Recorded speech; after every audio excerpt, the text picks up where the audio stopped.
Okay, good morning, everybody. Live from East Greenbush, New York. It's TGI Sports Talk. I'm Keith Engel, your host.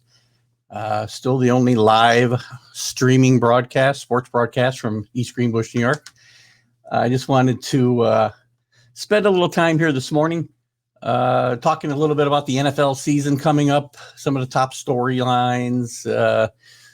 Take a look at the divisions and, who we think might end up in the big game, again, assuming there is a big game at some point. I hope some of you that joined us today might give us a call. We'll certainly like to talk to you about your team and how you see things going this week or this year, I should say. It's going to be very interesting with some of the, challenges ahead of us.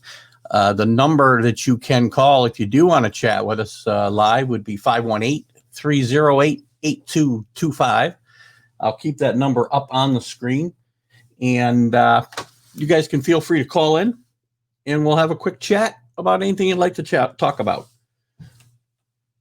As far as the NFL that goes this year, I mean, so far, training camps have been fairly COVID-free. There was a glitch the other day with a bunch of positive tests that were really false positives. I think when they were retested, there was maybe 2 that were still positive. So they've had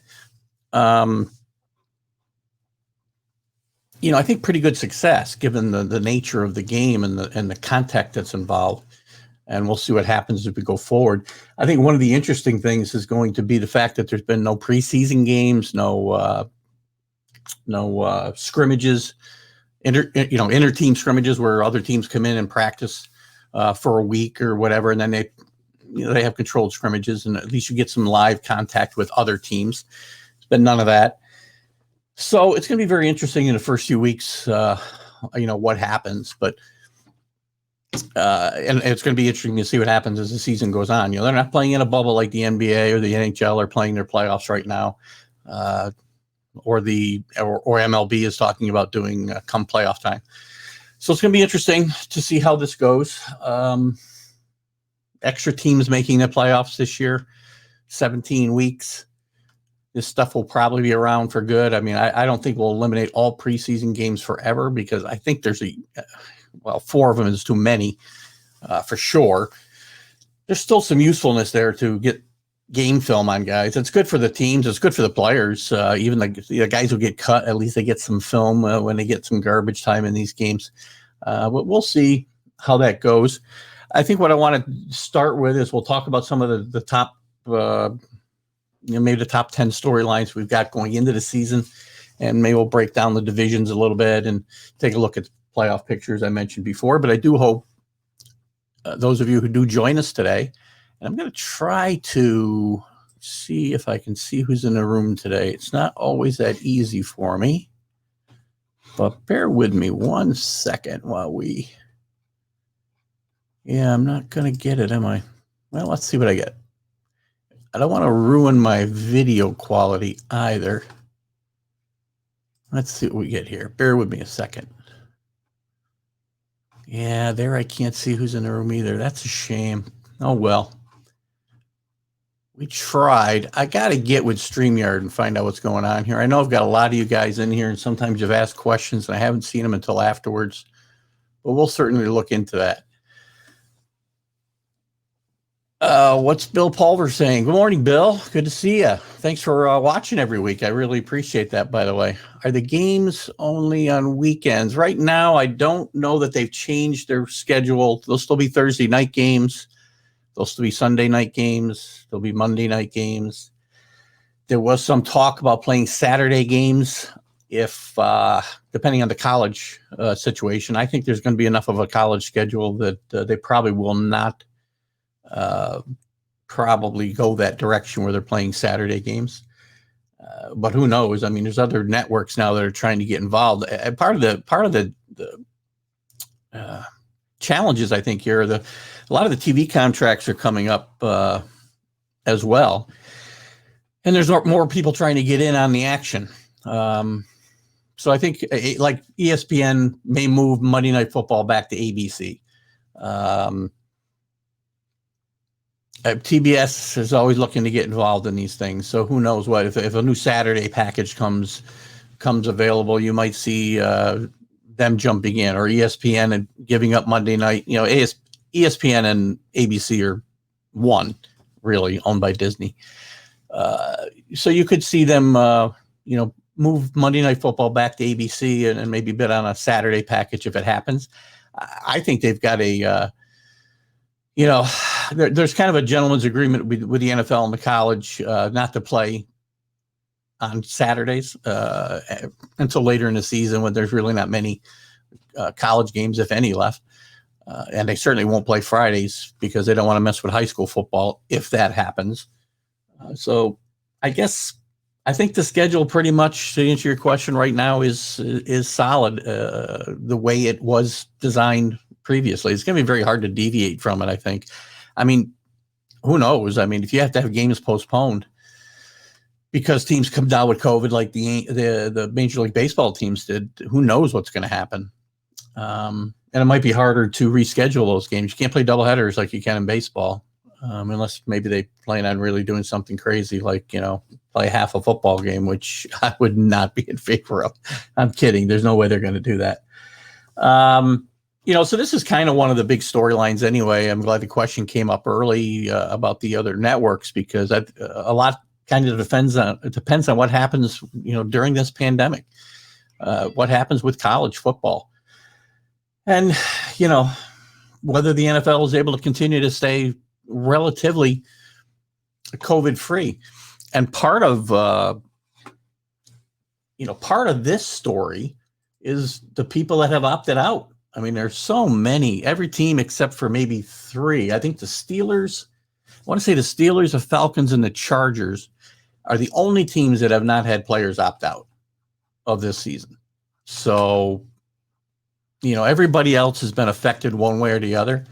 Patriots, to go to my team, have really been decimated with guys opting out, starting with Donta Hightower, who's just a key cog on their defense. Patrick Chung. I'm trying to think of some of the other names now.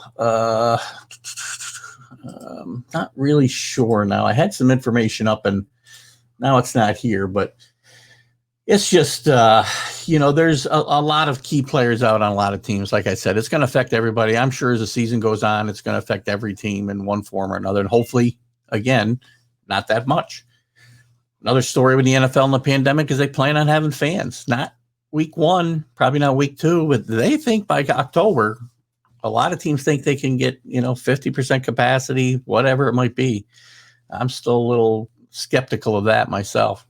But we'll see what happens there. But there's, like I said, every team except 3 have been affected by the whole pandemic thing.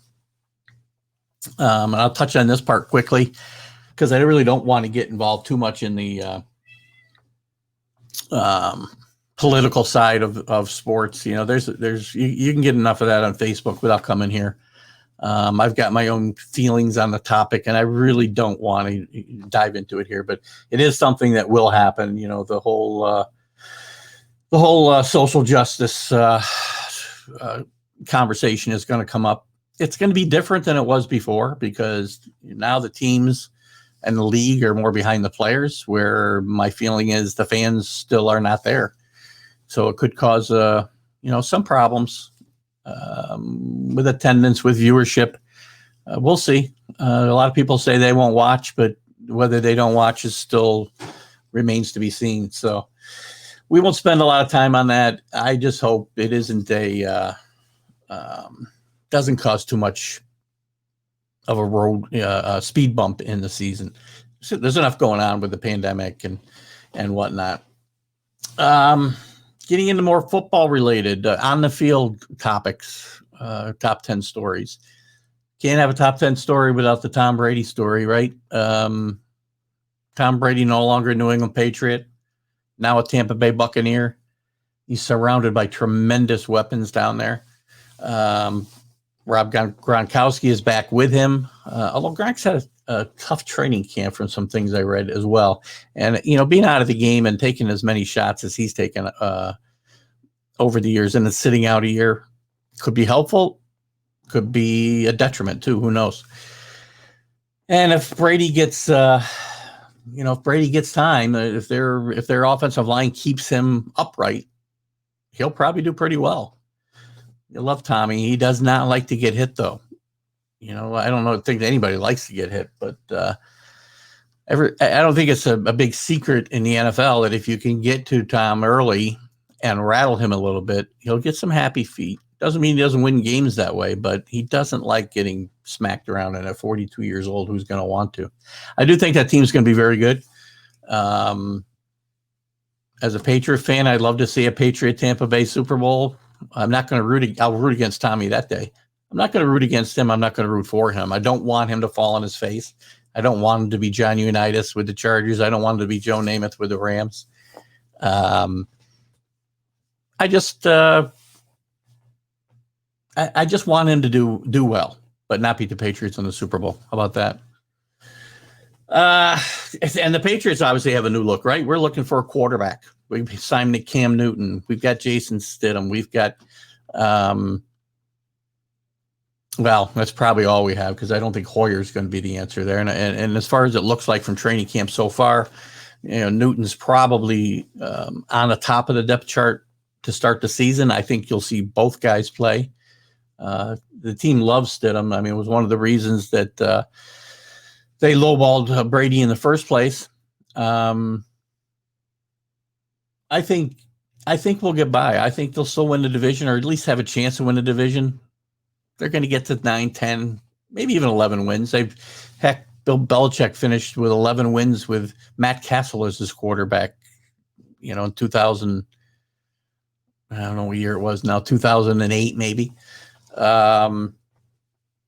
If he can win 11 games with Matt Castle, of course, we have better skill players around Matt Castle, and that's one of the big problems. And one of the reasons Brady probably is not here is Patriots have not upgraded those skill positions a lot. They've got Edelman, but if you double team Edelman, you're going to take him out of the game.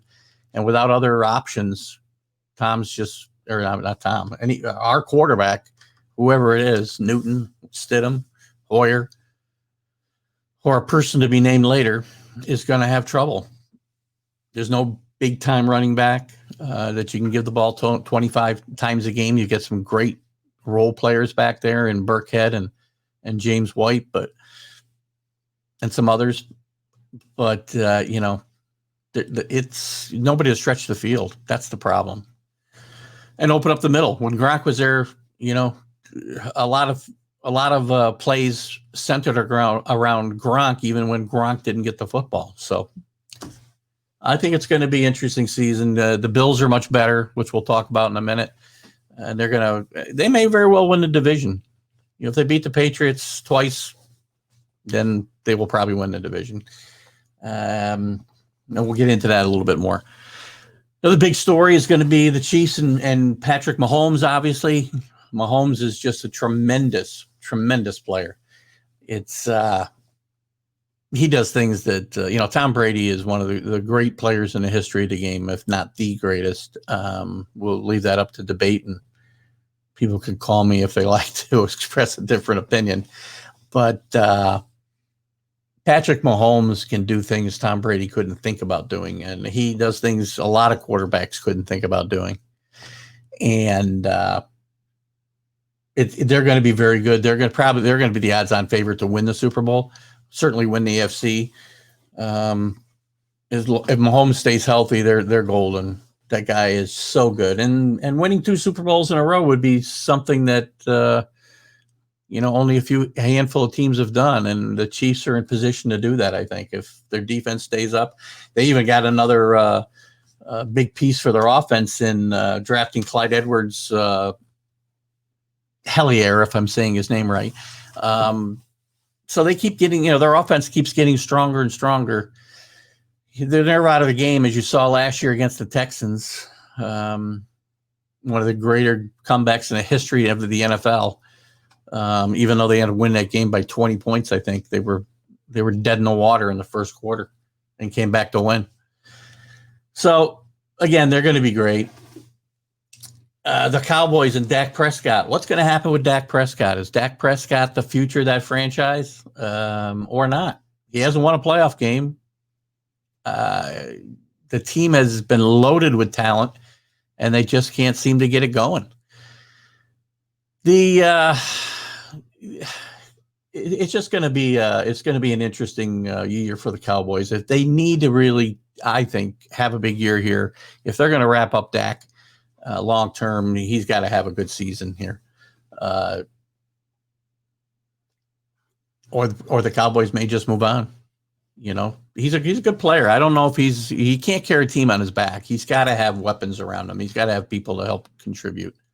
And they just need to stay healthy on the line and get their running game back in shape, and they'll probably be fine. I mean, that division that they play in is not that strong, as we'll look at in a little bit, but I don't know. They're an enigma. They really are. I guess the Miami quarterback situation is going to be interesting, right? I cannot say this kid's name ever, so I apologize. Tua Tagovailoa. I hate saying his name. The kid from Alabama, great quarterback. Had a serious hip injury last year. Still went, in the top 5 in the draft, which I was a little surprised. I thought he might fall back. And whether he's going to be the starter there is still up in the air. The Dolphins probably still got a ways to go before they're contenders, but there's going to be a lot of eyes on him. I mean, Joe Burrow was the number 1 pick, but there's going to be eyes on the quarterback situation in Miami as well. Another story to follow is going to be the relationship with Aaron Rodgers and the Packers. It's very eerie the way that this has gone about. When Aaron Rodgers came in, he made the relationship between Brett Favre and the Packers very iffy. It's kind of like circling back to the same thing. They pick a quarterback, Jordan Love, in the first round. They like him. He's a guy I would have loved to seen fall further in the draft, and the Patriots have a shot at him. But he's loaded with talent. He's raw, and Rodgers is on the backside of his career most likely. But it's a very similar situation to when Rodgers came in and Brett Favre was a starter. And the message there is, you're an older quarterback like Aaron Rodgers. Why aren't you getting me more pieces to help me win? You're drafting my replacement, but not getting any other weapons that they really need over there. So, they'll do well. They're going to win. They got a great coach. Aaron Rodgers is still Aaron Rodgers for the most part. So he can't do all the things that he used to do, but I think they'll still be fairly strong this year. And then as we talked about, oops, sorry about that. As I talked about a little earlier, how is no preseason games going to affect, week 1, week 2? It's very interesting. There's a comment in the room from Dick Keeling. Hi, Dick. Thanks for being here. Dick doesn't think the team scrimmages are getting players ready. I don't either. I agree with you. The Giants scrimmages had no tackling, which a lot of the teams haven't. As much as he dislikes preseason, they need something. It's pretty much what I was talking about earlier. I mean, preseason stinks, but it's good for to get players ready. They get real contact. You find out who the players you didn't expect to make the team really are. So it is important. Dick's also saying there will be fans in Jacksonville and Tampa Bay. To start the season, Dick, if you want to if you're still here and you want to comment back, because I hadn't heard that, and it'd be interesting to see what happens if that's the case. Dick's niece is a season ticket holder, and they may be getting free season tickets for 2021. That's interesting, and we're told they will be called when the fans are allowed. Nice job, by the way. Oh. Nice job by me. Thank you. If that's for me, if it's for Tampa Bay, I'm sure they appreciate it as well. And Dick is also commenting that Dak's overrated, which I kind of feel the same way as I alluded to. Billy's agreeing with me. If you guys want to call and get on the air and express those opinions, feel free. You've got the number right on the screen there. So we're kind of on the same page there. And if Dick, if you get more information about them, about what they're going to do as far as fans, if it's right out of the gate, I'd appreciate you commenting a little bit. And Billy was asking about Giants and Jet fans, no fans until 2021. Not sure. Nobody's really said no. There's a lot of teams commenting on how they won't have anybody in weeks 1 and 2, but they do want to have fans by October. And I still don't know. I mean, I think that's not necessarily a given. It's different. It's going to be a strange atmosphere, college football, professional football. You guys have all seen, well, maybe not all of you, but most of you have seen some Major League Baseball. It's a weird situation with no fans. Once you get used to it and watching it and hearing the crowd noise that they pump in, at least the buzz, they don't overdo it. I think most of the teams, and it's helped. I don't know about the cardboard cutouts. I don't know how much that's helped, but it's interesting. I mean, it's a sterile environment that you have to get used to. I'm sure it's tough for the players. I mean, a lot of players feed off, the crowd. It certainly happens in college football. It happens in the NBA and the NHL. The NHL maybe more than any of the sports, I think, feed off the crowd and the crowd's excitement. So, well, we'll see if we're going to have fans or not. There's a lot of money involved. They're going to play as many games as they can. We'll have to see what the situation is like in different areas. And there may be fans in some states and not in others, depending on, what stipulations are put into play in the local areas. I mean, here in New York, well, they don't play in New York. They play in New Jersey. So I guess it only affects Buffalo. So we'll have to talk to New Jersey officials to find out whether the Jets and Giants will have fans at some point. I've heard nothing about the Patriots, to be honest with you, and fans. Not much chatter there about that right now. So that's kind of the things I see as the big stories of the year. There's obviously others. If you guys have things you want to talk about, I still would love to check out the call feature here on some of my new toys. So, feel free to call in and we can, circle back to the top stories here. If you want to chat more about the things we've just discussed, and I've gone through with a couple of people in the room. And again, I wanted to say hi to, there's some other people here. The only ones I can really see right now are Bill Pulver, my dad, Bob Engel. Hey, Bob, how are you? Chat with you later. And Dick Keeling. So thanks for being here, guys. I know there's some other people been in and out. I do hope, it's always hard on a Sunday morning when you have some nice weather to get people to sit in front of the computer and watch me yabber on about anything. But we're going to do this on weekends here through the fall.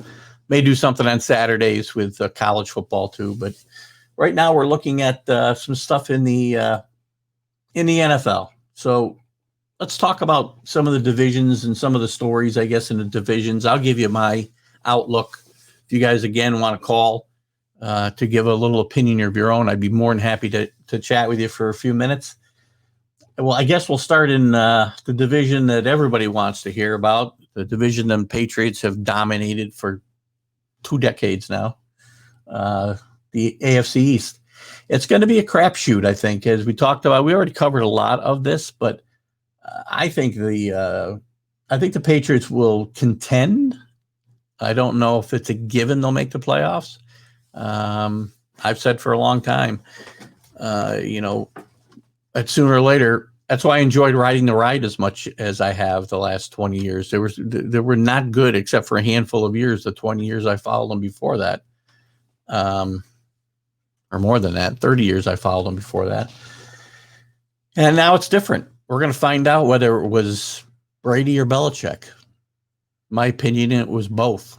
I think Belichick will find a way to win, but they're going to win in different ways than they won in the past. I think Cam may try to do too much, which is kind of going to incur the wrath of Belichick, but he may have to take things into his own hands because, as I said before, there's a dearth of skill position players on that team. And there has been for a couple of years, and that's one of the reasons that we've stalled in the playoffs last year. Even when they beat the Rams, I mean, that was not the Patriots.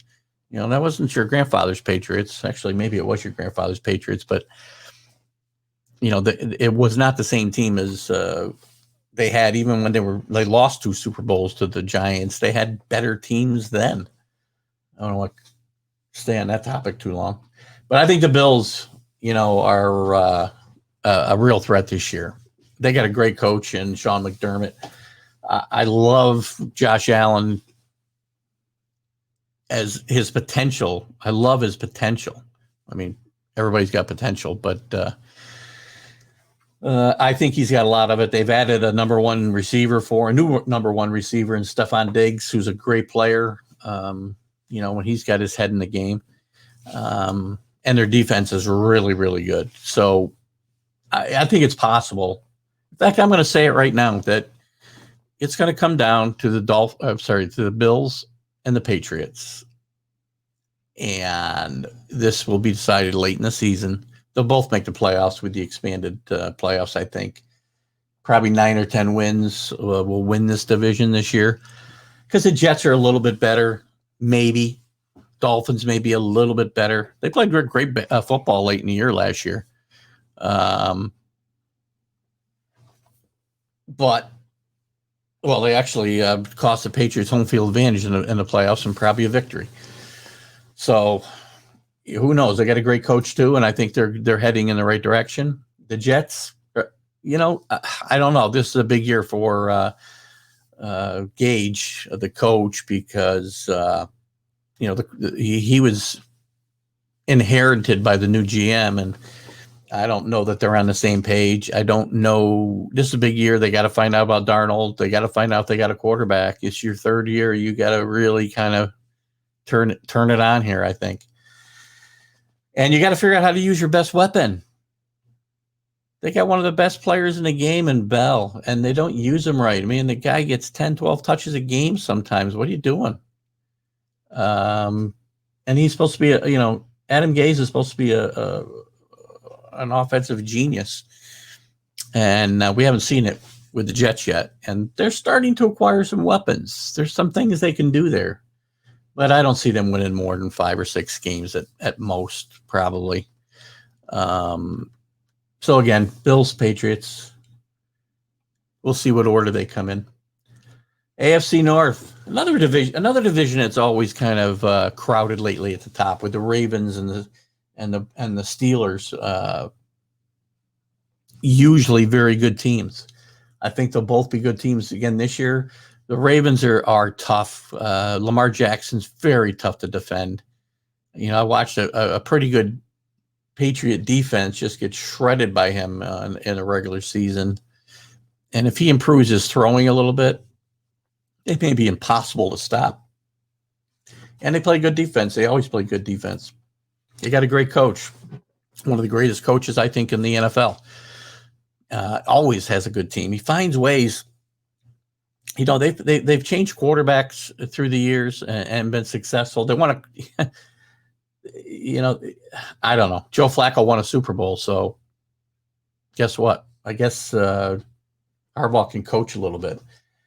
The Steelers somehow managed to get to 8-8 last year without Ben Roethlisberger, and Roethlisberger's back.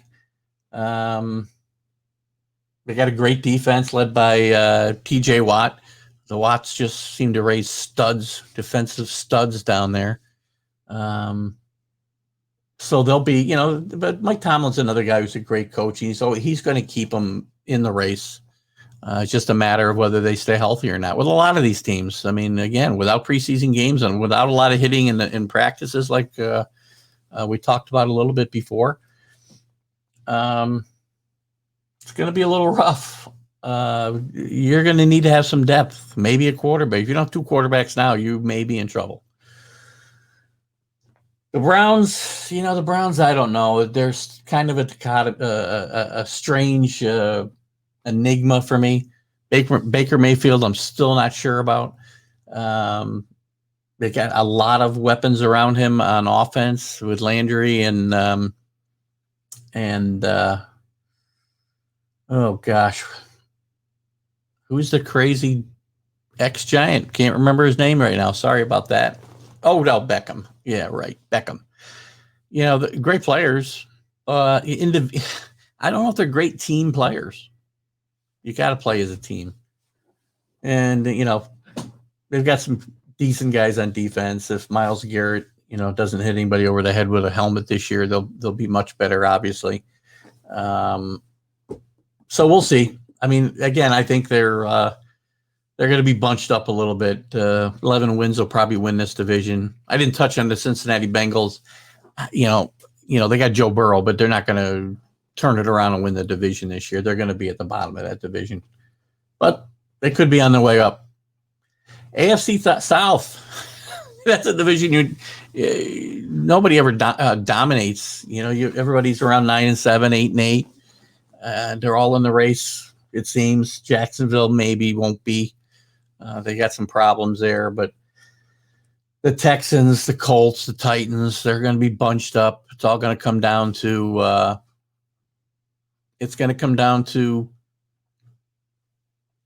I think who has the best quarterback play. They all play pretty good defense.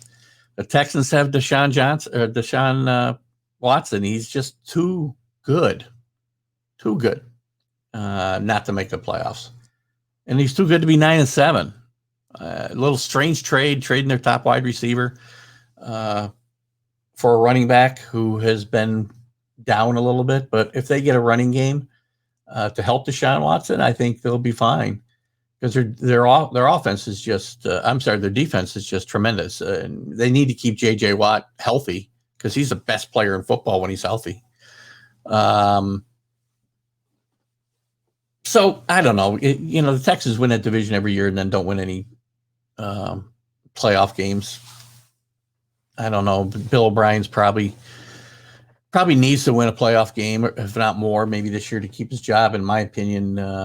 But they're just going to be a strange team. The Colts, they bring in an aging quarterback in Phillip Rivers. I think they had a pretty good game managing quarterback in Jacoby Brissett. Maybe I have a little bias there as he's an expatriate.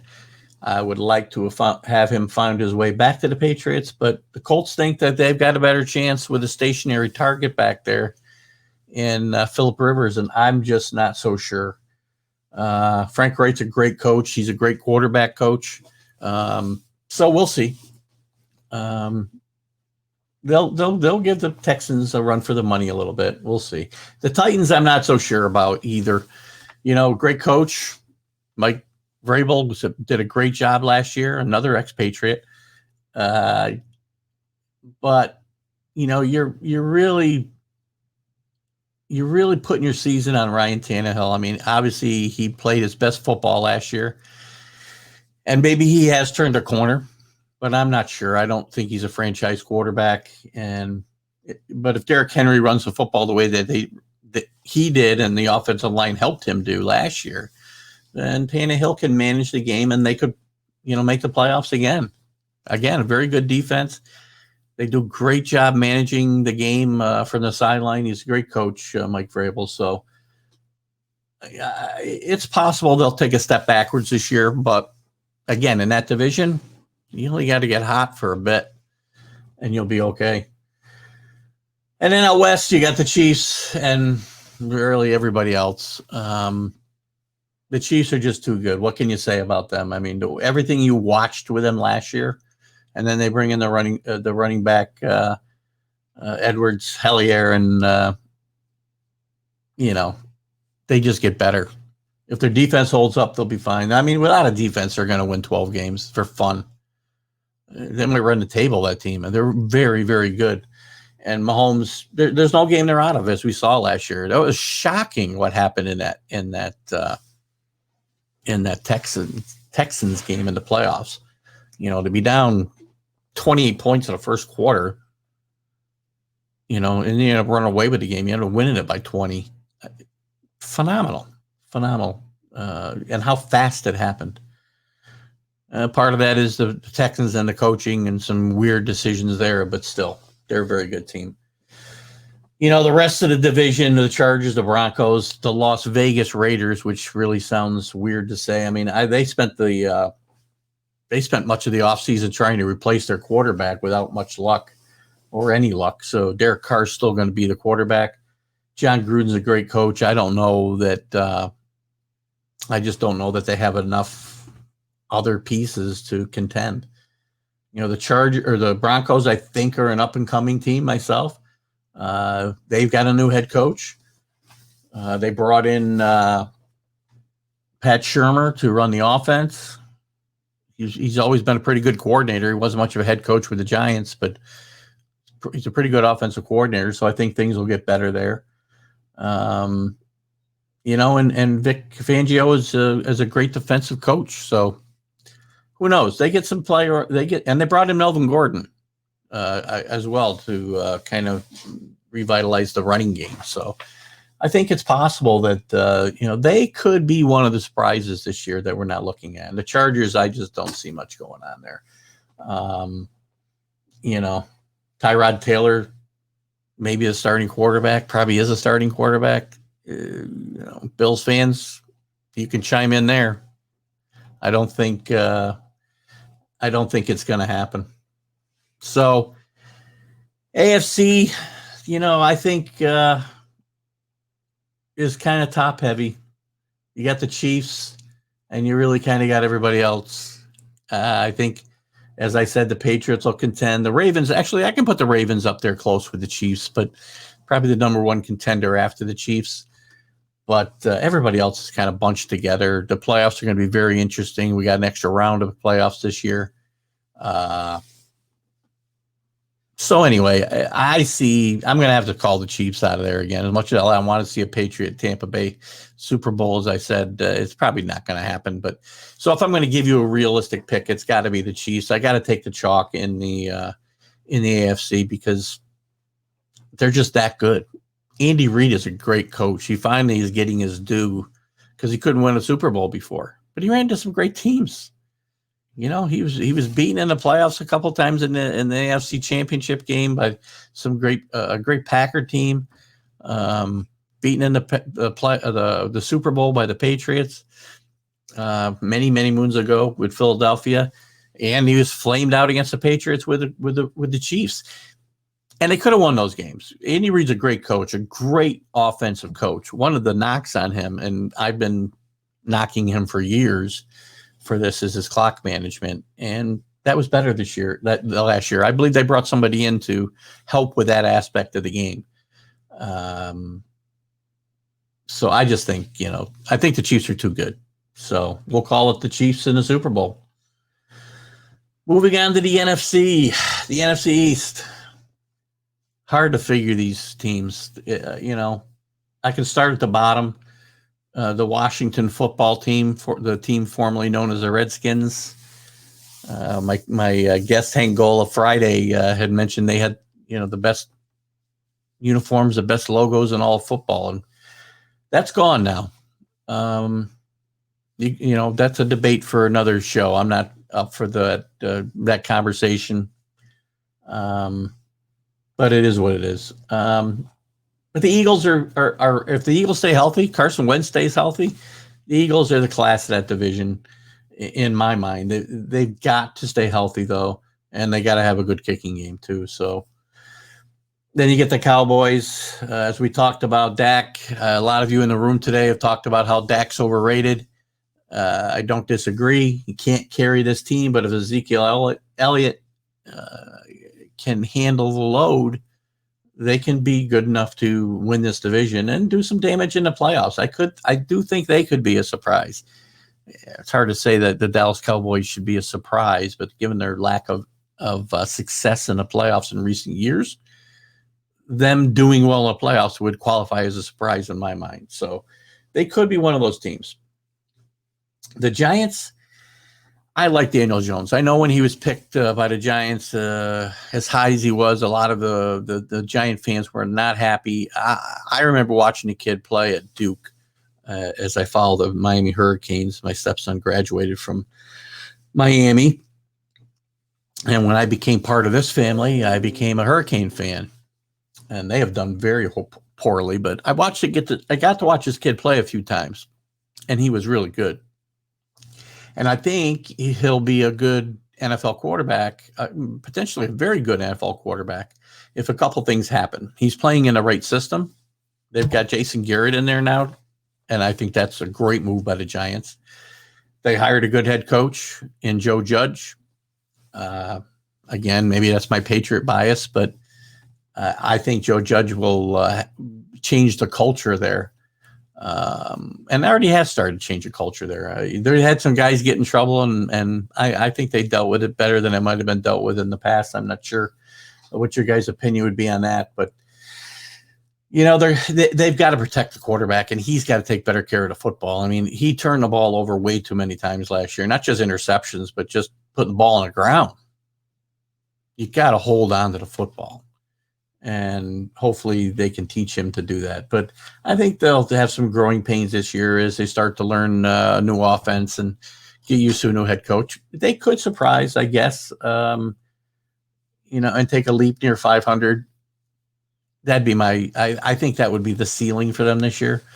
But that's why we play the games. Maybe they could do better, or maybe they'll do worse. So the NFL is very, very, the NFL's wanted parity for years, right? And we don't really get parity in the sense that, everybody's going to go 8-8 or around 8-8, but you get parity in the sense that teams can turn it around quickly or fall backwards quickly. We've seen it through the years. So that's what's going on there. In Washington, they got their struggles. Now their coach has got, sadly, some health issues to deal with on top of everything else going there. It's just that the organization is a mess, and I think the NFL is going to have to, do something about moving Daniel Snyder out of there. I was reading an article yesterday that they do have the power to make him sell the team, but I think that's probably going to be a drastic measure. But I'm sure the NFL would like to see Daniel Snyder out of that city, and they're going to be in probably the driver's seat for Trevor Lawrence next year with the number 1 pick.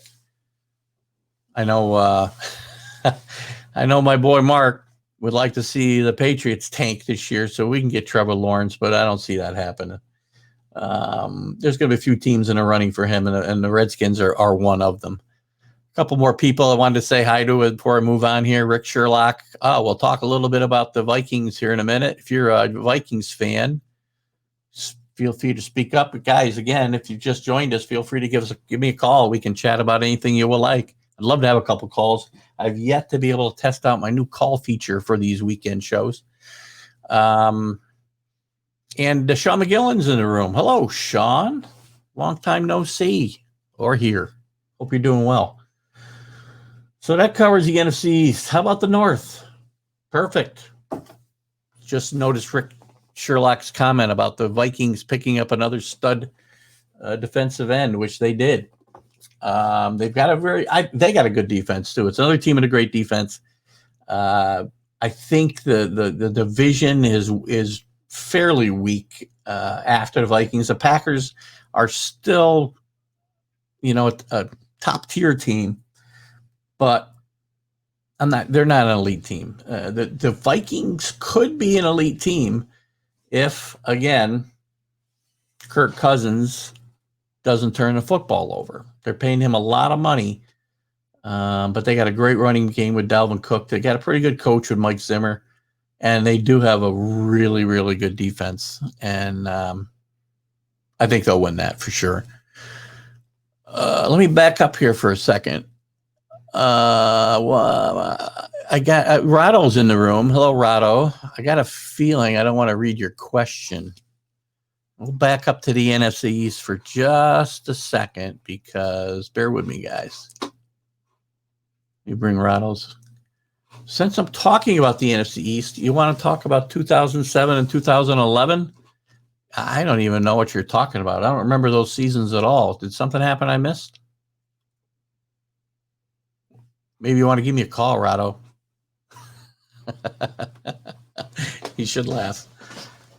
I have a strange compartmentalization part of my brain, and there's a couple of Sundays in 2007, 2011 that are blocked out of my blocked out of my mind. Let's get back to where we were. Rattle got me off track. So yes, Vikings class of that division for sure. I think I don't see any way they lose it.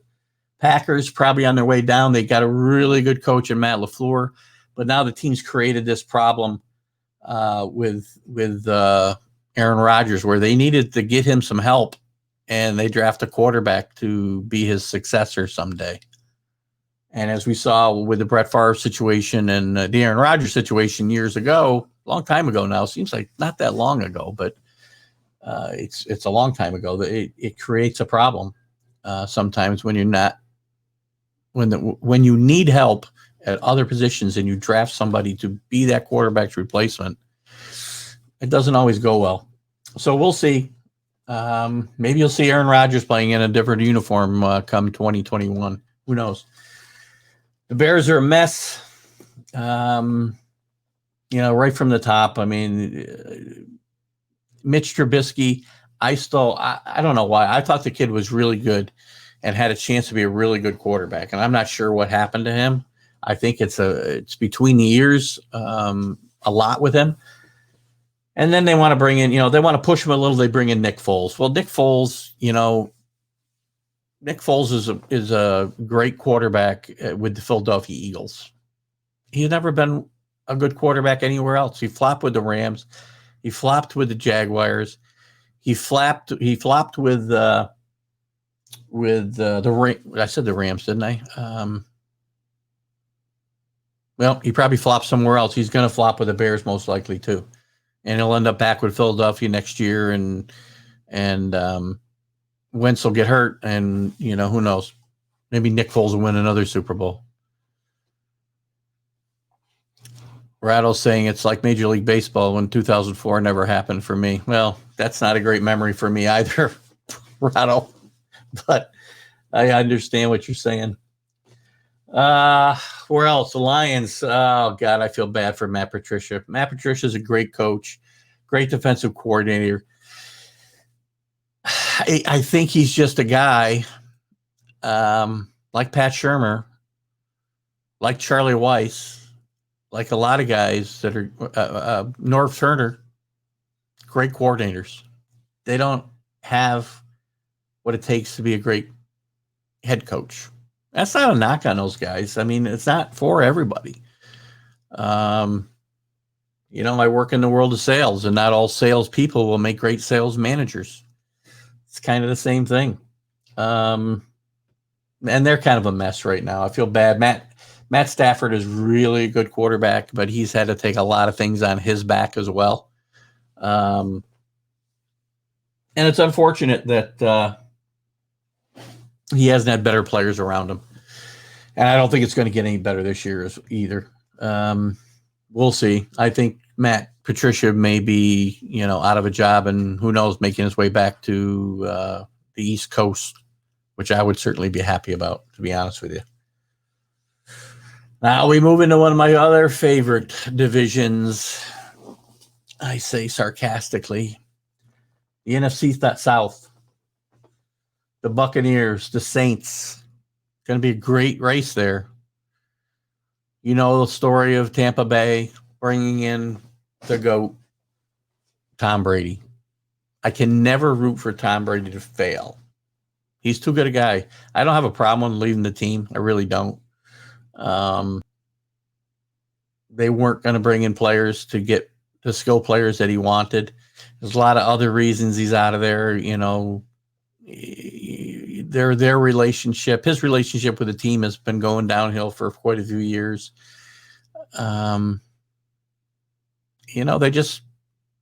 It's like what happens in marriages sometimes, unfortunately. You just have to get a change of scenery, and he may need it. Not in my marriage, by the way, just to be clear. But Tom Brady and Bill Belichick are, they're two stubborn guys, and I think Brady was tired of the constant criticism and the way Belichick handles his team, which in my coach, he wins.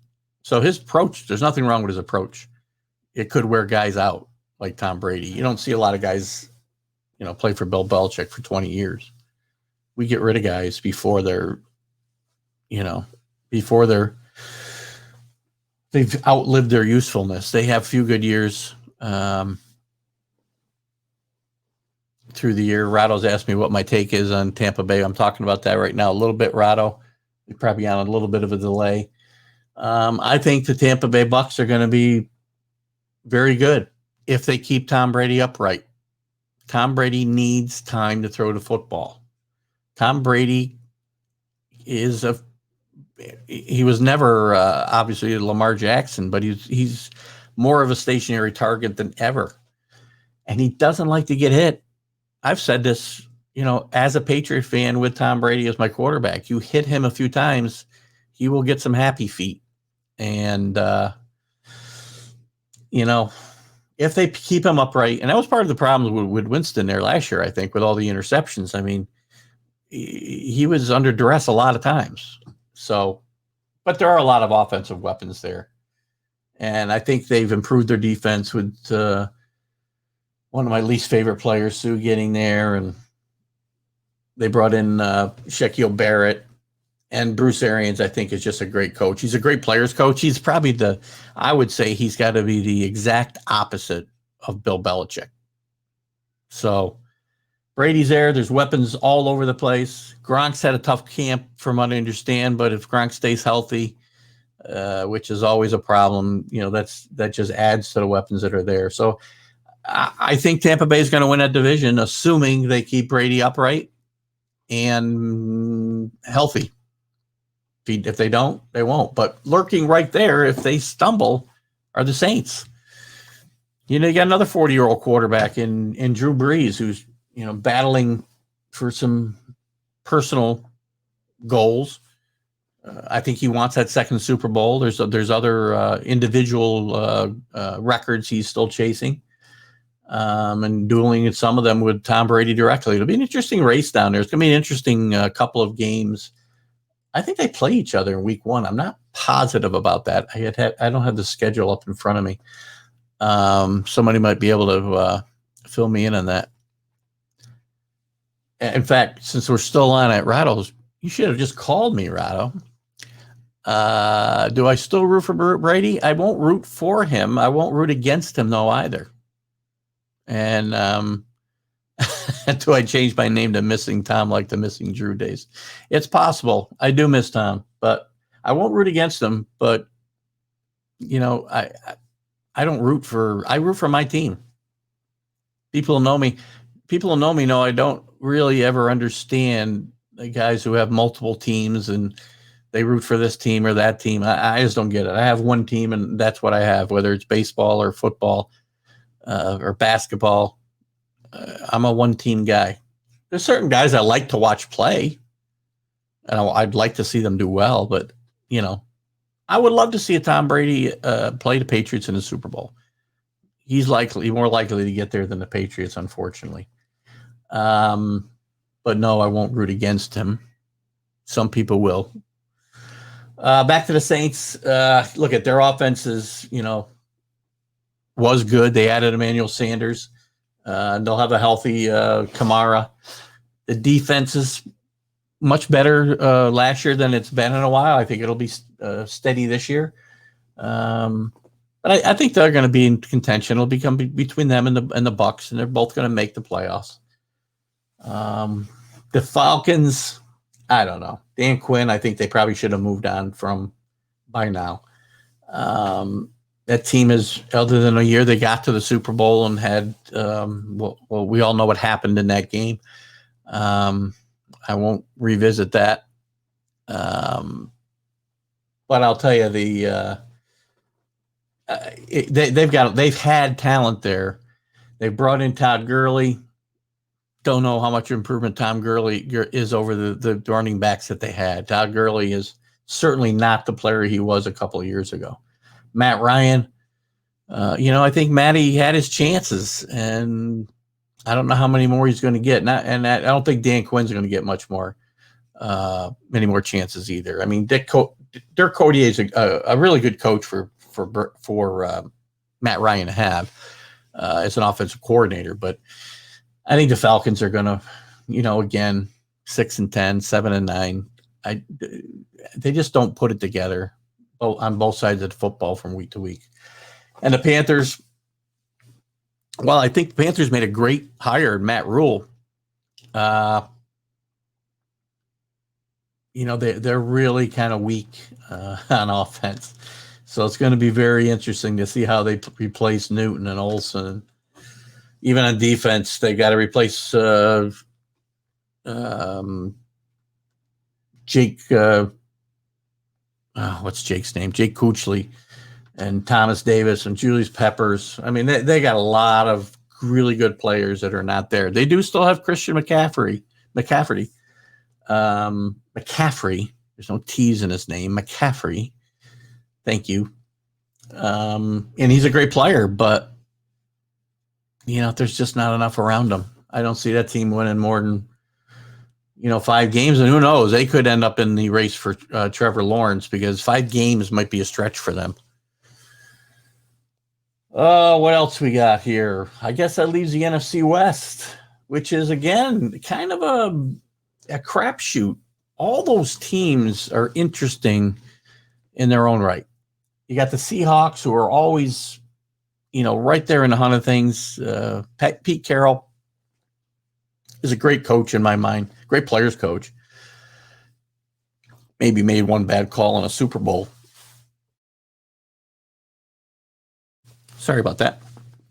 Other than that, though, he's a great coach. He's always got them in contention. And I don't see that being different this year. They got a great quarterback who was Lamar Jackson before Lamar Jackson. And I think people kind of overlook Russell Wilson a little bit because they don't get to see him play. Like they get to see the Tom Bradys and they saw the Peyton Mannings and the Drew Breeses. The 49ers, they're coming off a Super Bowl. Will they have a hangover? Possibly. Jimmy G, I don't know. He had some weaknesses that were exposed later in the season.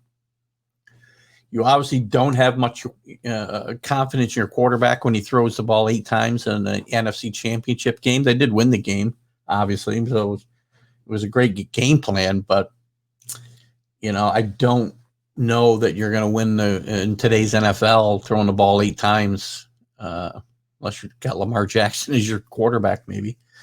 The Rams are kind of a mystery to me as well. Again, another guy I think is a great coach, Sean McVay. I think he did a great job turning that team around in a hurry. But I don't know. Jared Goff, still not sure how good he is. He's lost a couple weapons with Gurley gone, Brandon Cook's gone. Defensively, they're still good. Aaron Donald is, right up there with J.J. Watt as one of the most dominating players in the game. I think a real interesting story for me is going to be the Arizona Cardinals. I think that's a team that could make a big jump.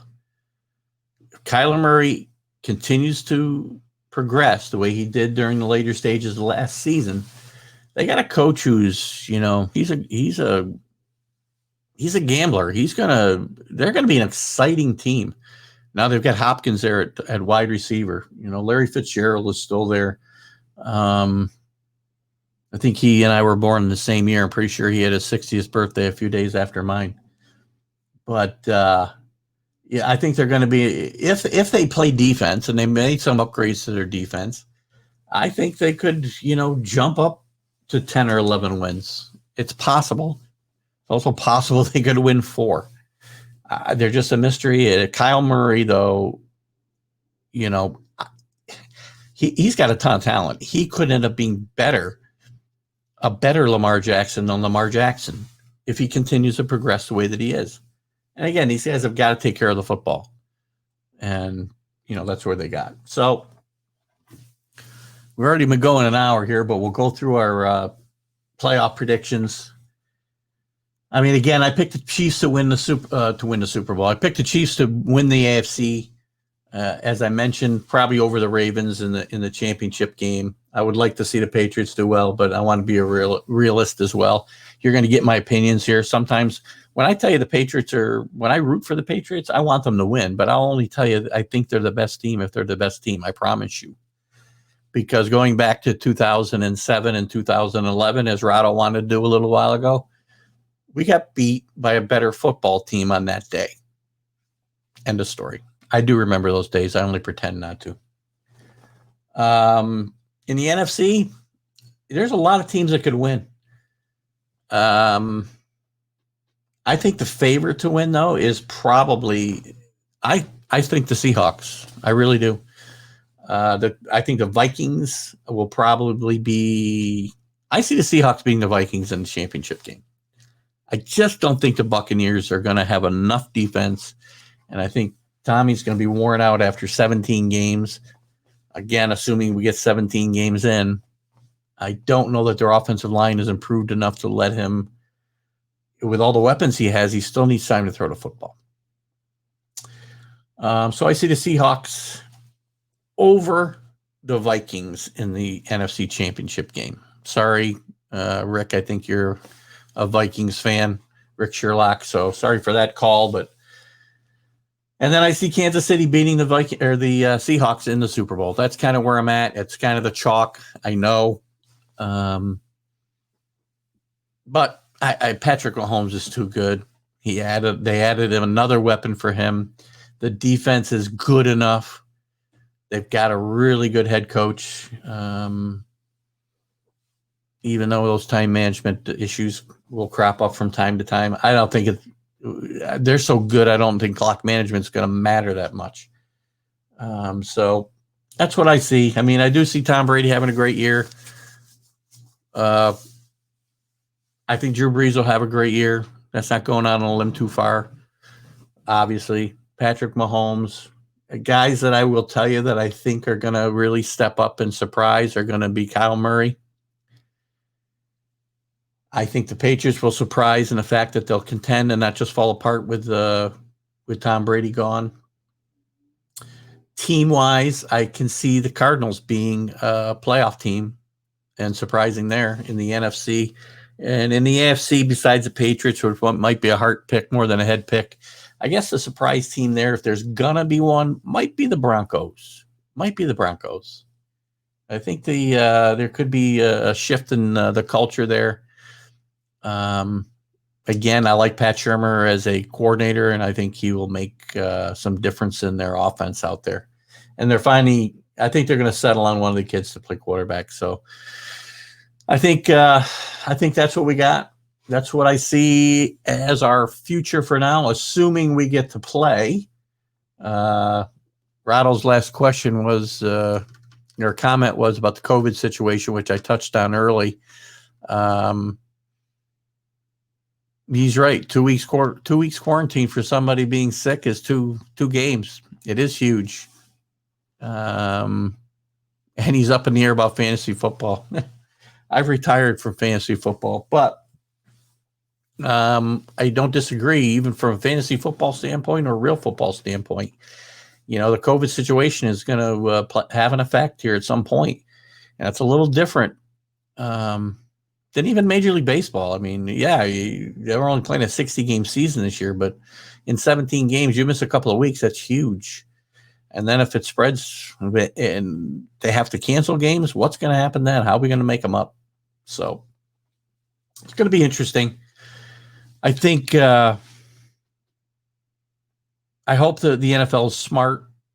I'm a little leery about bringing fans back, as Dickie Keeling had mentioned earlier. Let me go back to his comments. Before Dick left, I'd asked him about the situation in Tampa Bay and Jacksonville. And so he says Jacksonville is planning on 25% capacity, but he's not sure when. Okay. No, I think Dick, I know you're gone, but hopefully you'll see this later on maybe. I think that's what a lot of teams will probably be looking at if we can have fans is 25%. I don't even say how they can do 50 for sure. I'm not even sure about 25. And it's not going to be out of the gate. I don't see any fans week one. I don't see any fans in September.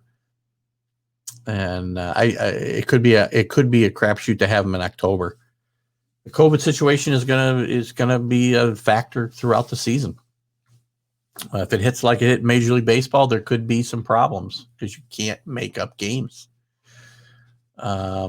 It's just a fact of life. Let's see if there's any other.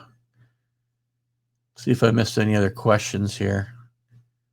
Rado didn't call me because the kids are calm and he doesn't want to get them going. Hey, Rado loves the show. Glad you do. I'm having fun. When I come here on Sundays, I kind of just riff on a topic. I think I'll dive more into college football next Sunday. I'd like to get a feel. My guest next Friday, by the way, and I'll be putting a promo up for the show, will be Roger Weiland from WNYT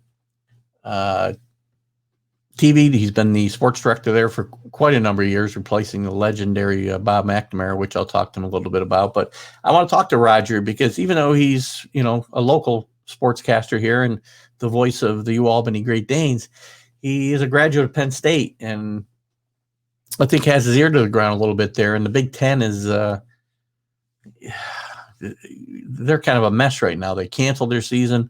Now they're talking about playing Thanksgiving, starting in Thanksgiving, but why? They're not part of the overall college football picture if they start in November. So again, we're going to dive into that stuff next week. Hopefully, with some of the things I touch on with Roger, we'll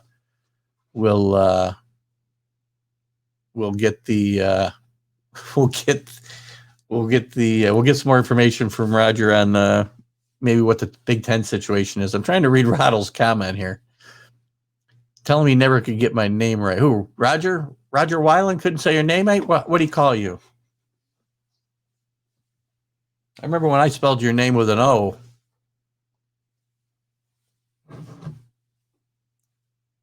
I'll wait. I'm going to wait for a second for Rattle's answer. If we can. Now we got too much dead air. Well, it's going to talk about for 5 seconds.